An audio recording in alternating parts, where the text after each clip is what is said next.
This was the JARVIS challenge, and its real question had nothing to do with jet engines.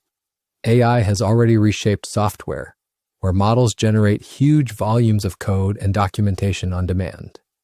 Organizers wanted to know whether those same copilots are just as transformative when you have to conceive, design, and physically build a machine. So 7 student teams, drawn from nearly every engineering department, got total freedom over design, materials, and fabrication. What they found flips the usual AI story on its head. The target was specific and unforgiving: a single-spool jet engine putting out 50 to 100 pounds of thrust, burning real Jet A fuel. Many of these students had little background in turbomachinery or compressible flow. The younger ones had little experience in thermodynamics. To help, every team got MIT Parley, a new platform that pipes frontier large language models through one interface with essentially unlimited use. But the moment they moved from ideas to hardware, the cracks started to show. Early on, AI looked unstoppable. Teams used it to summarize textbooks, learn design software, source vendors, and compare architectures side by side. One group even built an agent inside Parley and told it to act as their project manager. Then week 2 arrived, when detailed CAD work and prototyping began. Teams reported that hallucinations, sycophancy, and a plain lack of physical understanding were eroding their confidence and slowing them down.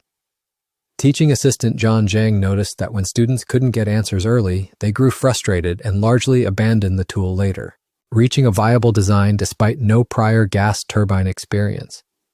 But when their engine finally ran, the hot fire was cut short after the rotor rubbed and seized against its housing. The vendors were another wall entirely. AI-sourced suppliers ignored the tight timeline, while the parts that came through came from teams' personal relationships, which points straight at the bottleneck nobody expected. So what's the takeaway you can actually use? The director of MIT's Gas Turbine Laboratory, Zolty Spakovsky, said, "Manufacturing, not engineering design or analysis, remained the fundamental rate-limiting step. AI can now compress the thinking. So the slowest part of building a jet engine is the physical manufacturing and fabrication." And the winner proved his point about judgment.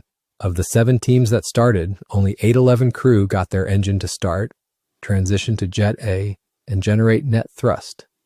They were also the team with the most turbomachinery experience going in, and the one most willing to push back on the AI. Which raises the real question this whole experiment was built to answer. Here's my read. I'd bet we are about to see a massive wave of software startups pivot to hardware, only to realize that code is cheap, but bending metal is still incredibly hard. The real bottleneck isn't the thinking, it's the physical atoms. Stay patched.